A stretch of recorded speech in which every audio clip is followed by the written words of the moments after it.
অনেক সময় আমরা অদেখা গল্পের সামনে দাঁড়াই, যে গল্পগুলো নীরব, কিন্তু এই নীরবতার মধ্যেই লুকিয়ে থাকে এক গভীর শক্তি।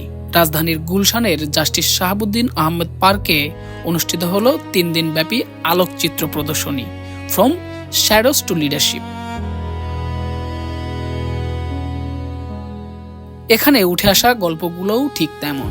ইউরোপীয় ইউনিয়নের অর্থায়নে এ প্রদর্শনীর আয়োজন করেন অক্সফাম ইন বাংলাদেশ, যার সহযোগী হিসেবে ছিল আরও 33টি সংগঠন। আমাদের সর্বশেষ সেক্টরাল কভারেজ ছিল যে ওনারা হচ্ছেন নারী চা শ্রমিক।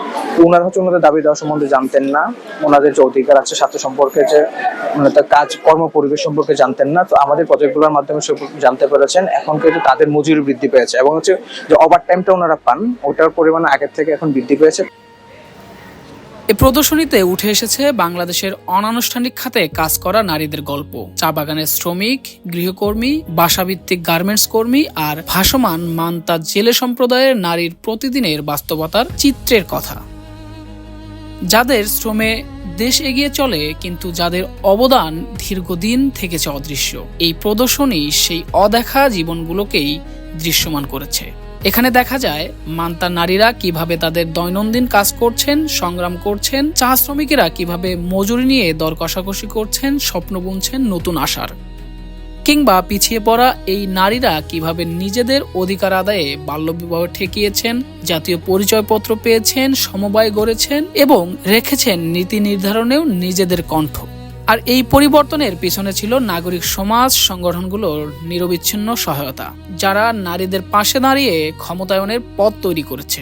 যেহেতু অক্সফাম হচ্ছে নারীদের লিডারশিপ বা হচ্ছে তাদের এম্পাওয়ারমেন্ট নিয়ে একটু বেশি হচ্ছে কাজ করে থাকে। আর আমাদের দেশে হচ্ছে দেখতে পাই যে 4টা সেক্টরে হচ্ছে নারীরা হচ্ছে অনেক বেশি নিগৃহীত বা বলতে তাদের অধিকার সম্পর্কে হচ্ছে তারা সচেতন না বা জানেন না। এমনকি তারা যে শ্রমিকের আওতায় আসেন ওটা হচ্ছে অনেকে জানেন না। তাদের সাথে কথা বলতে যখন প্রথম কথা বলা হতো, তারা আসলে জিজ্ঞেস করতেন যে আসলে কি আমরা শ্রমিক বা এই হিসেবে পড়ি কিনা। তো এই জিনিসগুলাই যে তাদের যে অধিকারটা আছে মানুষ হিসেবে বা হচ্ছে তাদের পেশা হিসেবে, এই অধিকার সম্পর্কে সচেতন করা, এই জিনিসগুলো জানানোর জন্য আসলে মূলত 4টা সেক্টরকে হচ্ছে বেছে নেওয়া। ওনারা হচ্ছে নদীতে থাকেন সারা জীবন, এখানেই মাছ ধরেন, এখানেই হচ্ছে তাদের জীবনের সবকিছু, এবং মারা যাওয়ার পরে হচ্ছে ধরতে গেলে এখানেই হয় কোনো হচ্ছে কবর দেওয়ার কোনো ব্যবস্থা থাকে। তাদের ওনাদের সারাটা জীবন কাটায় একটা নৌকাতে। সর্বোপরি এই প্রদর্শনী আয়োজন করা হয়েছে empowering women through civil society actors প্রকল্পের আওতায়, যা দীর্ঘদিন থেকেই এই সম্প্রদায়গুলোর অধিকার নিয়ে কাজ করছে।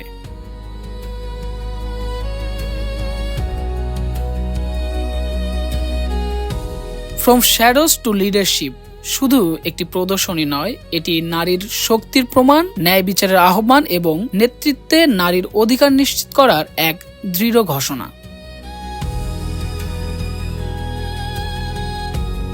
মোজাম্মেল হক হৃদয়, লাল সবুজ প্রকাশ, ঢাকা।